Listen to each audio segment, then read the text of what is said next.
Hey,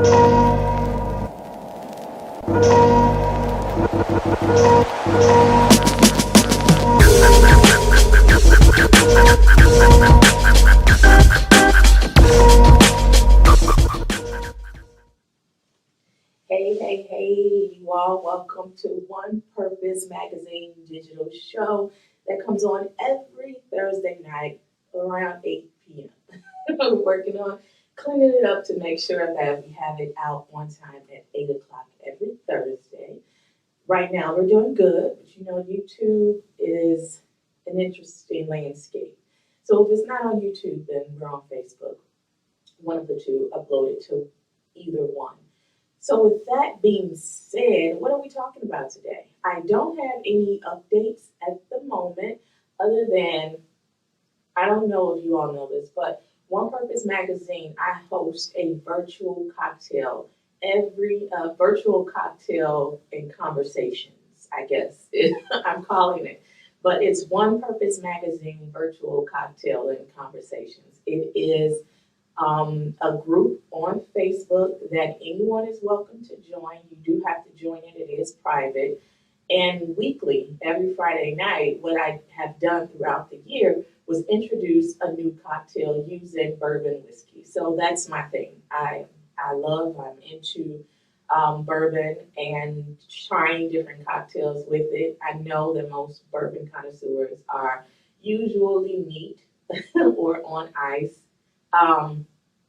But the New Year's Eve, I am hosting a event where I'm going through all of my favorite cocktails that I made throughout the year, and then we'll probably make a special cocktail, and then join in during the countdown. Since the group has been with me for this year, I'm appreciative of that. And if you're interested, look us up on Facebook and join the group. If you're not doing anything for New Year's Eve, I am a homebody, so this works for me. And there's a lot of different news going out about the Omicron virus or variant of coronavirus. So I'm just playing it safe again for the holidays. I mean, if I had something extraordinary to do, I would. I'm vaccinated and boosted. I would probably wear my mask and go out, but I don't have anything, so I'm doing this. So that is my only update for One Purpose Magazine.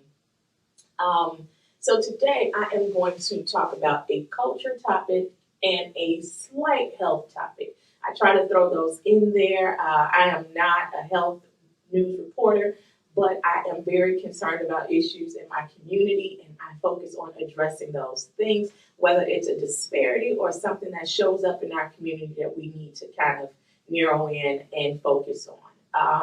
And I'm sure that a lot of outlets provide information and so forth, but it's my job to bring it to the forefront. That's what I do for my community. That is what I'm a resource for. So with that being said, the first topic. What is the culture topic this week?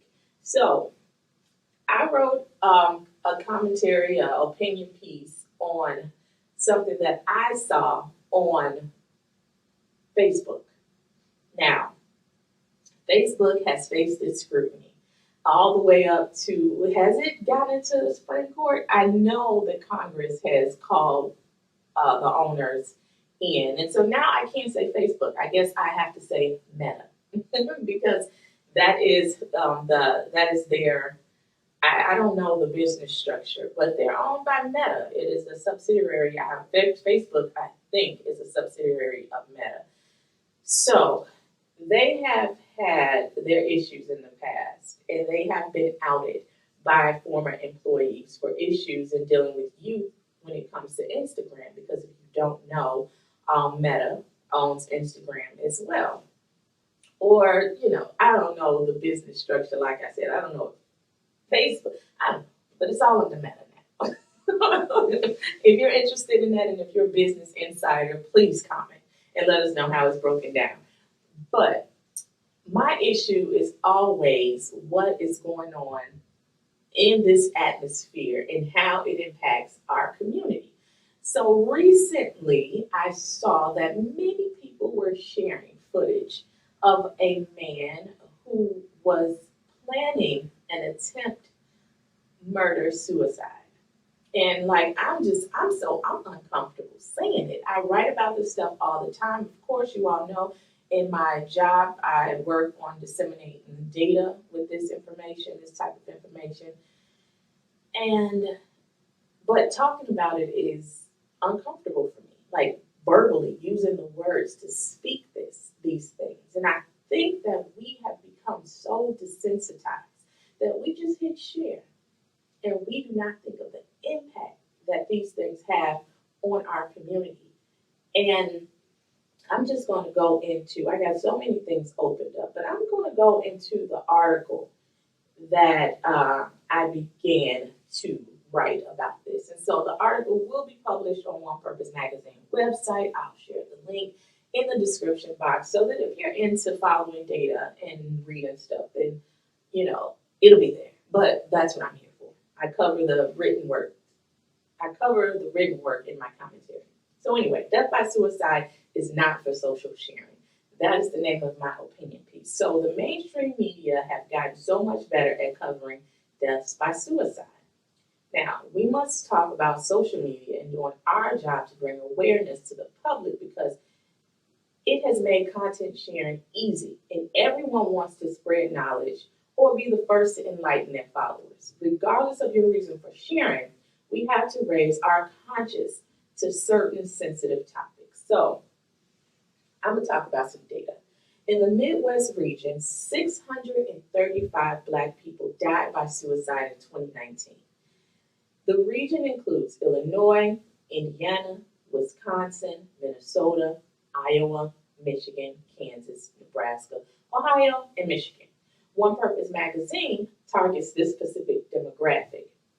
This is why we often cover this topic to support in bringing awareness. In the data, we found that 498 of these suicide deaths were males and 137 were females. According to a very early report on the influence of media on suicide, researchers found an important aspect of the presentation of suicide in the media is that it usually oversimplifies the causes, attributing the act to single factors such as financial disasters, broken relationships, or failure in examinations. The most common factor leading to suicide is mental illness, and it is often overlooked.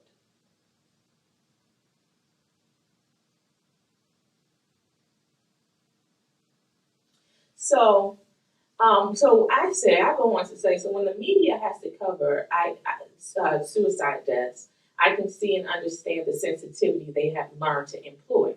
But scrolling through my news feed and seeing reports differ from doing that, but showing the actual footage of someone planning a double homicide and finding out through reports that they actually followed through on the plan that they posted was a bit. It was disappointing for me because our community talk about the need of mental health.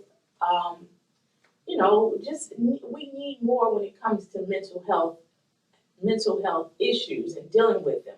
And we need outreach and we need organizations to come in and help. But with that being said, and we'll say that, we share stuff like this. And we do not have a sensitivity to the fact that this is a mental health issue. Fine. I hear a lot of the media saying that there was relationship issues. I hear a lot of the media talking about how the women played a role in the accusations and the court history of all this, but what we're overlooking is the mental health component in this. The why. Why were there issues from the beginning? Were there always mental health issues? Were there signs throughout the court hearings and the court experience, that the proceedings that these people were going through for custody? Was there any red flags in this? And the mental health component, like data shows, is always overlooked. Now, that's one of my issues. But let me get back to something I found on Meta, which is the Transparency Center on Dealing with Suicide Attempts. Now, the video that I'm referring to clearly said, the man said that he was going to act out murdering his ex-wife, and then he was going to kill himself.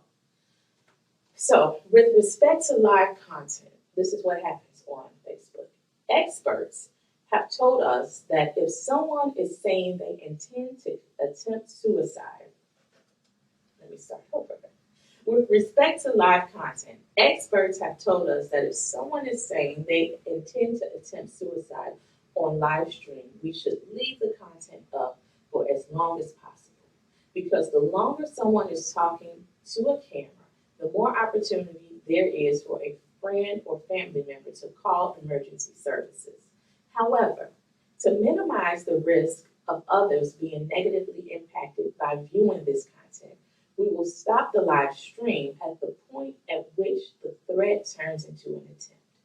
As mentioned above, in any case, we will contact emergency services if we identify someone is at immediate risk of harming themselves. No removal of streams to prevent sharing mentioned. And I give a link to that in the story. So I am just concerned. I don't have any deep, we all can speculate. We all can say what can be done, what social media has to do. But at some point, we have to engage with humanity as individuals and call out wrong behavior, bad behaviors. We cannot always depend on these organizations to police what happens in and to our communities. At some point, we have to start striking it. Like, we have to say, no, this is too far. We have to say that this shouldn't be shared. The truth behind what is happening here is not being fully exposed because this has a mental health component to it. If we are going to engage in sharing content and having part in commentary and dialogue, then I think it is very important that we learn ethical rules, that we are better at being good stewards over information. If we as a community decide that we're going to take part in enlightening each other and sharing content, we have to take on the practices to protect our communities that individuals who practice reporting and journalism that they do. So there are classes out there. If you are in this region, if you are from Illinois, CAN TV does a lot to help people learn the craft so that we are disseminating things that help protect us, or that help us know how and learn how to inform people.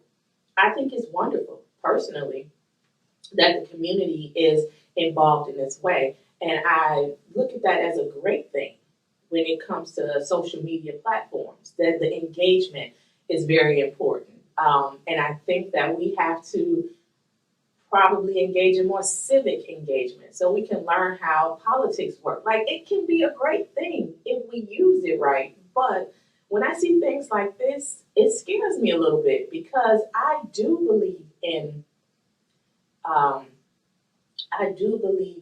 copycat attempts. It's a lot of research out there about copycat attempts when it comes to celebrities and how the media covers it. And I think that we have to raise our consciousness when it comes to how we individually impact humanity. We have to have some degree of personal accountability. Without that, it doesn't make it a safe place for anyone. And we don't want to become excluded from this experience that has been incorporated into our lives. We want to cultivate it so that it benefits us. And it's troubling that, we deem it as okay to share this kind of content. And so with that being said, the article is posted. If you're interested in engaging in it any further, it's there. I will also be posting information on how to handle these type of conversations so that maybe you can gain a little bit of sensitivity when you see something like this. Red flag it or whatever it is. This kind of stuff we shouldn't be sharing. So with that being said, I'm going to move on. And I am going to talk about my health topic. Now, you all know one of our favorite gossip, oh, well, she was a radio personality. She's a TV talk show host. Wendy Williams has been out. Not outed, but out. She's had some health conditions that has caused her to miss recording her show. So she has been having people sit in. One of those people are our favorite. She's one of my favorites. Yeah, Sherry Shepherd. Such a sweet person. Such a great personality. I actually sat and listened to her and comedian Lil Rel have a conversation until like 3 a.m. in the morning one time. I was like, what? How did they keep me up? They are definitely entertainers because I am I just like to engage in conversation sometimes, but I am definitely a go to bed I'm in bed by 10 o'clock. So I'm listening to these two talk about relationship issues up until 3 a.m. in the morning. And so I really began to like her as a person when I was listening to her have dialogue with comedian Lil Rel. So that was fun. But we heard that early this week, that she had to have an emergency surgery. And the emergency surgery was to address appendicitis. So you all know that when something comes up in our community, I want to address it because not only did I hear her talk about her experience. Well, I didn't hear her talk about it, but we became aware of her surgery for appendicitis. But there was also another YouTube creator who mentioned that she has had an issue with appendicitis. So I had to ask myself, what is it? Appendicitis is an inflammation of the appendix, a finger-shaped pouch that projects from your colon on the lower right side of your abdomen. Appendicitis causes pain in your lower right abdomen. However, in most people, pain begins around the navel and then it moves. And so appendicitis begins with pain near the belly button and then moves to the right side. Like I just said, this is often accompanied by nausea, vomiting, poor appetite, fever, and chills. So I just think that we are on the right path. I don't know if everybody have,